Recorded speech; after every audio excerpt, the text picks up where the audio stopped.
আসসালামু আলাইকুম everyone, welcome back to my channel. আশা করি সবাই ভালো আছেন। আজকে আমি আপনাদেরকে ভীষণ মজাদার ব্ল্যাক ফরেস্ট পেস্ট্রি তৈরি করে দেখাবো। চলুন গিয়ে দেখে নিই আজকের রেসিপিটা। এর জন্য এখানে একটা বাটিতে আমি চালনি নিয়ে নিয়েছি। এর মধ্যে দিয়ে দিচ্ছি 1 কাপের থেকে কিছুটা কম ময়দা, দিয়ে দিচ্ছি 2 টেবিল চামচ পরিমাণ কোকো পাউডার। অবশ্যই ভালো ব্র্যান্ডের কোকো পাউডার ইউজ করতে হবে, নাহলে কিন্তু কেকটা মজার হবে না। দিয়ে দিচ্ছি 1 চিমটি পরিমাণ লবণ আর হাফ চা চামচ পরিমাণ বেকিং সোডা, 1 চা চামচ পরিমাণ বেকিং পাউডার। তারপর দিয়ে দিচ্ছি 1 টেবিল চামচ পরিমাণ গুঁড়া দুধ দিয়ে ভালো মতো চেলে নিচ্ছি। আর বাকি যে অংশগুলো আছে এগুলোকে আমি ফেলে দেব। একটা হুইস্কের সাহায্যে সবগুলো উপকরণ ভালো মতো মিক্স করে এক সাইডে রেখে দিচ্ছি। এখানে আমি আরেকটা বাটি নিয়ে নিয়েছি। এর মধ্যে দিয়ে দিচ্ছি 2টা ডিম। ডিমের সাদা অংশ আর কুসুমটা আমি আলাদা করে নিচ্ছি। আর ডিমটা যদি ফ্রিজে থাকে তাহলে 1 থেকে 1.5 ঘন্টা আগে অবশ্যই নামিয়ে রাখবেন। আর খেয়াল রাখবেন যেন সাদা অংশে কোনো কুসুমের অংশ না পড়ে, এতে করে কিন্তু ডিমের ফোমটা ভালো মতো হবে না। তো 2টা ডিমই আমি ফেটিয়ে নিয়ে নিয়েছি। এখন এর মধ্যে দিয়ে দিচ্ছি হাফ কাপ পরিমাণ চিনি, অল্প অল্প করে দিব আর একটা ইলেকট্রিক বিটারের সাহায্যে বিট করে নিচ্ছি। তো দেখতেই পাচ্ছেন একবার দিয়ে আমি বিট করে সাদা করে ফোম করে নিয়েছি। এখন আরও বাকিটা দিয়ে তারপর আবারও আমি ভালো মতো ফোম করে নিচ্ছি। ফোম করতে করতে যখন এরকম পর্যায়ে চলে আসবে আর কোনো কিছু লিখলে খুব সহজেই মুছে যাবে না, তখন বুঝবেন ফোমটা পারফেক্ট হয়েছে।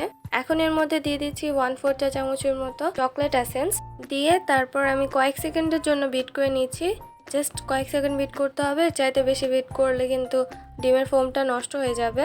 কুসুম 2টা আমি দিয়ে দিয়েছি। এখন আমি একটা স্প্যাচুলার সাহায্যে এভাবে ঘুরিয়ে ঘুরিয়ে আলতো হাতে মিক্স করে নিব। অবশ্যই আলতো হাতে মিক্স করতে হবে, বেশি জোরে মিক্স করা যাবে না, এতে করে ডিমের ফোমটা নষ্ট হয়ে যাবে। তো আগে থেকে জেলে রাখা শুকনো উপকরণগুলো আমি দিয়ে দিচ্ছি। অল্প অল্প করে দিব, আবার ঘুরিয়ে ঘুরিয়ে এভাবে মিক্স করে নিব আস্তে আস্তে। শুকনো উপকরণগুলো মিক্স করতে করতে আমার মিশ্রণটা অনেক ঘন হয়ে গিয়েছিল, এ কারণে আমি এখানে 1 টেবিল চামচ পরিমাণ দুধ দিয়ে দিলাম। এখন আমি বাকি সবগুলো শুকনো উপকরণগুলো দিয়ে দিয়েছি। এবার আবারও ঘুরিয়ে ঘুরিয়ে মিক্স করে নিব। আর যেহেতু মিশ্রণটা অনেক বেশি ঘন হয়ে গিয়েছিল, এই কারণে আমি টোটাল 5 টেবিল চামচের মতো লিকুইড দুধ ইউজ করেছি। ভালো মতো মিক্স করে এর মধ্যে আমি দিয়ে দিচ্ছি 1 টেবিল চামচ পরিমাণ সয়াবিন তেল দিয়ে এবার এটাকেও ভালো মতো ঘুরিয়ে ঘুরিয়ে মিক্স করে নিচ্ছি। স্প্যাচুলার দিয়ে উঠালে যখন ব্যাটারটা নিচে ভাঁজ ভাঁজ হয়ে পড়বে তখন বুঝবেন ব্যাটারটা পারফেক্ট হয়েছে। এখানে একটা পাউন্ড কেকের মোল্ড নিয়ে নিয়েছি। এর মধ্যে সামান্য তেল দিয়ে ভালো মতো ব্রাশ করে নিচ্ছি। চারপাশটা ভালো মতো ব্রাশ করে নিব। এর মধ্যে দিয়ে দিচ্ছি একটা কাগজ। আমি কাগজটাকে মোল্ডের সমান করে কেটে নিয়েছি। এর উপরে সামান্য তেল দিয়ে ব্রাশ করে নিচ্ছি ভালো মতো, এতে করে কেকটা খুব সহজেই তুলে আসে।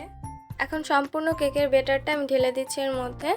এখন বাটিটাকে ধরে এভাবে ট্যাপ করে দিচ্ছি, এতে করে এর মধ্যে যত বাবল আছে সেগুলো চলে যাবে।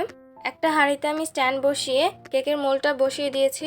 ঢাকনা দিয়ে ঢেকে উপরে একটা ভারী জিনিস দিয়ে দিয়েছি। এখন চুলার আঁচটা লো থেকে একটু বেশিতে রেখে আমি বেক করে নিচ্ছি কেকটাকে। প্রায় 40 মিনিটের পর আমি কেকটাকে চেক করে নিচ্ছি টুথপিকের সাহায্যে। দেখতেই পাচ্ছেন টুথপিকটা ক্লিন বের হয়েছে, তার মানে কেকটা রেডি। চুলা থেকে নামিয়ে কেকটাকে আমি ঠান্ডা করে নিয়েছিলাম। এখন পিছনের যে কাগজটা আছে সেটা আমি তুলে নিচ্ছি। দেখতেই পাচ্ছেন কেকটা কতটা ফুলেছে আর কতটা সফট হয়েছে। এখন আমি একটা ছুরির সাহায্যে কেকটাকে 3 ভাগে কেটে নিচ্ছি। আপনারা চাইলে 2 ভাগেও কেটে নিতে পারেন, তবে যেহেতু আমার কেকটা ফুলেছে বেশি তাই আমি 3 ভাগে কেটে নিয়েছি। 2 চা চামচ পরিমাণ চিনি আর 2 টেবিল চামচ পরিমাণ পানির সাথে মিক্স করে আমি একটা সুগার সিরাপ তৈরি করে নিয়েছি। এখন আমি এটাকে ভালো মতো মিক্স করে এক সাইডে রেখে দিচ্ছি। এখানে আমি একটা টার্ন টেবিলের উপরে সামান্য পরিমাণ হুইপিং ক্রিম দিয়ে দিলাম। আর এখানে আমার ক্রিমটা কিন্তু অনেক বেশি লিকুইড ছিল। আমি আসলে বিট করছিলাম কিন্তু ওটা বিট হচ্ছিল না, প্রচুর গরম ছিল, এই কারণে মেবি, জানি না কেন এটা হচ্ছিল। আমি অনেকক্ষণ ফ্রিজেও রেখে দিয়েছিলাম, বাট এটা শক্ত হচ্ছিল না সেরকমভাবে। কেকের যে উপরের লেয়ারটা আছে সেটা আমি সবার নিচে দিয়েছি, এতে করে উঁচু নিচু হবে না। এখন সুগার সিরাপ দিয়ে আমি ক্রিমটা দিয়ে দিচ্ছি। একটা প্যালেট নাইফের সাহায্যে আমি সমান করে দিচ্ছি যতটুকু সম্ভব।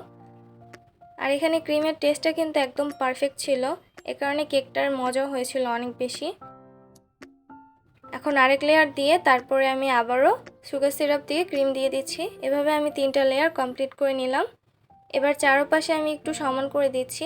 আমি চারপাশে কিন্তু ক্রিম লাগাচ্ছি না সেরকম, আমি জাস্ট হালকা করে সমান করে দিচ্ছি। আর দেখতেই পাচ্ছেন ক্রিমটা কতটা লিকুইড। এখন আমি এর উপরে দিয়ে দিচ্ছি চকলেট স্প্রিঙ্কেল।